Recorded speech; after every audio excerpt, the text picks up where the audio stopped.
diselesaikan dengan baik tanpa ada perlu percecokan atau perdebatan yang sebenarnya itu nggak ngasih solusi, malah memperkeruh keadaan Masih kita. bisa diselesaikan dengan musyawarah ya. Halo Sobat Masyarakat Adat Nusantara, kembali lagi di Bersama-sama Bercerita Santai sama Sobat Masyarakat Adat Nusantara. Kali ini kita akan kedatangan tamu dari Kota Bergerak. Oke, kalau boleh kita kenalan nih, tamu kita kali ini adalah Kak Aurelia dari Kota Bergerak. Kak Aurel mungkin bisa memperkenalkan diri dulu. Halo semua, kenalin nama aku Aurel. Aku sebagai salah satu pengurus di Kota Bergerak FISIP UI. Oke, nah kita akan ngobrol-ngobrol nih, membahas tentang Kota Bergerak itu sebagai membangun kota yang lebih baik. Jadi kita akan ngobrol-ngobrol dulu. Mungkin Kak Aurel boleh menceritakan dulu saat ini sibuk apa, terus tentang diri Kak Aurel, silakan. Halo teman-teman, seperti yang udah disampaikan di awal, nama gue Aurel. Gue saat ini mahasiswa FISIP UI di jurusan Kriminologi. Gue angkatan 2022, jadi sekarang gue semester 5. Kesibukan sekarang ini yaitu fokus kuliah, sama gue lagi ikut 2 komunitas. Yang pertama itu Kota Bergerak, dan satu lagi komunitas di luar kampus yang bergerak di isu lingkungan gitu. Oke, keren banget ya Kak Aurel ini ya. Nah kita akan ngobrol-ngobrol tentang sama Kak Aurel nih tentang saat ini apa sih Kak Aurel untuk Kota Bergerak? Boleh diceritain nggak? Jadi Kota Bergerak itu sebenarnya awal mulanya itu di tahun 2015. Dia itu termasuk salah satu proker dari Kasrat dan FISIP UI. Jadi dia di tahun 2015 dibentuk sebagai proker, tapi di tahun 2021 itu Kota Bergerak melepasin diri untuk jadi komunitas otonom di FISIP UI. Sekarang statusnya itu sebagai BSO atau Badan Semi Otonom, dan kita masih di tingkat FISIP UI, tapi kita beberapa tahun ke depan harapannya bisa udah di tingkat universitas. Keren banget ya. Kalau boleh tahu nih apa aja sih Kak Aurel yang dikerjain sama teman-teman Kota Bergerak? Jadi di Kota Bergerak kita punya 3 divisi. Yang pertama itu divisi media atau desain. Jadi segala konten-konten yang kalian lihat di Instagram Kota Bergerak dan Twitter Kota Bergerak itu didesain dan dieksekusi oleh divisi media tersebut. Lalu ada divisi turun kota. Ini divisi yang untuk turun-turun ke lapangan gitu, untuk turun-turun ke kampung atau juga turlap-turlap untuk kita survei dan sebagainya. Lalu ada divisi content writer. Ini mereka membahas terkait isu-isu terkini yang ada di perkotaan gitu, Pak. Terus sebenarnya ngapain sih Kota Bergerak ini Kak? Ada, terus apalagi ini kan di kampus UI ya? Ya. Apalagi kampus UI, terus dengan kalau boleh tahu berarti dengan berbagai macam mahasiswa yang berbeda jurusan ya? Ya. Boleh diceritain nggak ngapain aja sih Kota Bergerak? Jadi di tiap tahun kita itu fokusnya berbeda-beda tergantung isu yang ingin dibawakan di tahun tersebut. Di tahun ini kita cukup banyak berfokus ke isu pilkada, karena kita juga ingin melihat kira-kira pemerintahan yang akan memimpin kita itu kayak gimana. Juga kita ada kegiatan di Kampung Pemulung atau Kampung Pancoran. Itu kita akan edukasi anak-anak di sana terkait hak-hak yang mereka miliki, dan juga kita kalau dari pengalaman gue survei di sana kemarin itu pasti banyak anak-anak di sana tuh yang kesulitan mengakses pendidikan karena cukup jauh dari tempat mereka, dan kita tuh di sana nanti akan mengedukasi anak-anak tersebut. Kita belajar bareng, kita juga bikin acara bareng di sana untuk mempelajari juga hak-hak apa yang bisa kita bantu suarakan terhadap isu-isu yang ada di sana gitu. Saat ini ada berapa sih Pak yang sudah anggota dari komunitas Kota Bergerak ini?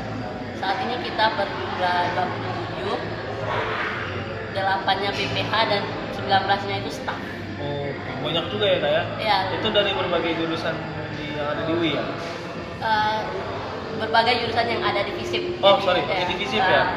Oke, jadi teman-teman kalau yang anak FISIP UI ini pasti kan jadi kalian bergabung ya, jadi anggota Kota Bergerak. Okay. Oh, kebetulan kita satu-satunya komunitas sosial politik yang ada di FISIP. Wah, keren banget tuh teman-teman.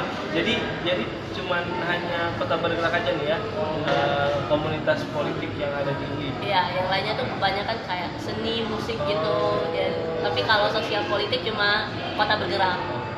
Terus sejauh ini nih Kak, dari Kota Bergerak dibangun sampai saat ini ada nggak sih satu kampung yang didampingi oleh kawan-kawan Kota Bergerak itu punya cerita inspiratif yang bisa dibagikan ke teman-teman sana? Beberapa tahun ke belakang kita banyak itu kampungnya beda-beda tergantung dengan pengurusannya, dan 2 tahun kemarin itu kita nyelenggarainya di Kampung Lio di Depok, tapi di tahun ini kita nyelenggarainya di Kampung Pancoran, Kampung Pegulung, dan itu periodenya di Oktober sampai Desember nanti. Kalau untuk Kampung Pancoran sendiri sepertinya belum bisa diekspos lebih banyak karena progresnya masih berjalan. Tapi kalau di Kampung Lio kemarin itu di kepengurusan gue pas masih staff, kita banyak mengedukasi juga anak-anak di sana, juga ngebantuin ibu-ibu dan bapak-bapak di sana terkait apa yang bisa kita beri semacam pelatihan gitu sih Bang. Yang berkesan dari Kampung Lio itu apa Kak? Lebih ke anak-anaknya yang punya semangat belajar tinggi sih. Kayak pas kita datang mereka itu excited gitu dengerin kita nyampein materi, dengerin pemaparan kita, juga mereka tuh kayak misalnya siapa yang mau nanya, siapa yang mau jawab, mereka berebut jawab gitu. Oh jadi ini semacam komunitas yang memang bukan hanya mengurusi isu-isu sosial ya, tapi juga fokus juga ke pendidikan. Nah kalau misalkan nih ada teman-teman mau bergabung nih Kak di luar dari komunitas dari kampus FISIP UI, bagaimana nih Kak? Memungkinkan nggak, atau Kak ada niatan ada Kota Bergerak di kampus-kampus lainnya? Kebetulan untuk saat ini kan emang kita masih di tingkat fakultas, tapi emang ada kemungkinan di 2-3 tahun ke depan kita ingin jadiin komunitas Kota Bergerak ini sebagai komunitas tingkat universitas. Jadi sejauh ini tujuan kita baru ke tingkat Univ UI aja sih, belum meluas ke kampus-kampus lainnya. Harapannya mungkin teman-teman yang lain bisa membuat sendiri di kampus-kampus bisa bekerja sama dengan Kota Bergerak FISIP UI. Nah kalau sejauh ini Kak, ada nggak sih Kak orang tantangan yang dihadapin ya Kota Bergerak lalui gitu ya? Yang pertama tentu saja ini kayak permasalahan di setiap komunitas, yaitu masalah keuangan. Karena untuk bikin acara yang menginspirasi ataupun yang bisa ngasih manfaat itu kan pasti ada pengeluaran yang harus dikeluarkan, ada kos-kos biaya-biaya yang perlu dikeluarkan untuk menyelenggarakan acara tersebut. Dan karena sekarang kita sifatnya itu komunitas independen, semi independen, jadi kita nggak ada support dari badan atau apapun. Kalau dulu kan pas dia masih jadi proker dia disupport dari dana BEM ya, tapi sekarang karena kita komunitas independen kita harus cari uang sendiri gitu. Itu yang pertama. Yang kedua juga ini plus minus, tapi karena kebanyakan emang staff kita itu dari berbagai jurusan, jadi kan punya jadwal kuliah yang beda-beda Pak. Iya, jadinya agak cukup sulit menyesuaikan jadwal di mana semua orang tuh bisa punya waktu kosong ya. Itu tantangan juga tuh teman-teman mahasiswa sih kalau di kampus ya Pak. Iya. Oke. Nah jadi Kak Aurel kira-kira punya nggak sih harapan yang bisa disampaikan untuk teman-teman di bagian kampung-kampung perkotaan itu menjadi cita-cita bersama untuk teman-teman? Gue harap semakin banyak komunitas lainnya, baik yang masih di level individu ataupun udah kolektif, yang bisa punya satu visi misi yang sama.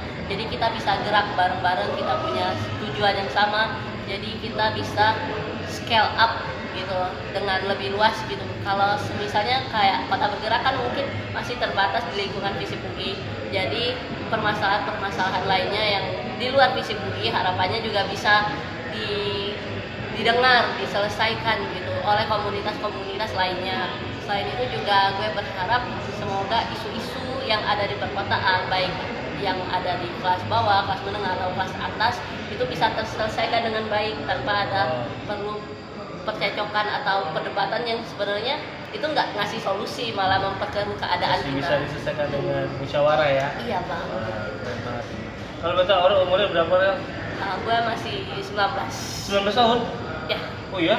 Masih muda banget ya? Udah semester 5 tapi umurnya masih 19 tahun.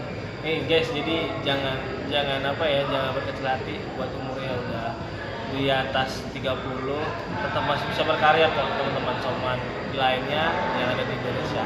Usia hanyalah angka. Usia hanyalah angka ya, tapi berkarya adalah sepanjang masa. Ya, Mantap. betul. Oke. Aurel ini cukup menginspirasi kita cerita pada episode kali ini. Tetap terus tonton bersama Soman di episode-episode lainnya ya. Oke, bye-bye. Salam Nusantara. Halo Sobat Masyarakat Adat Nusantara, dukung kami dengan berdonasi dengan cara klik link di bawah.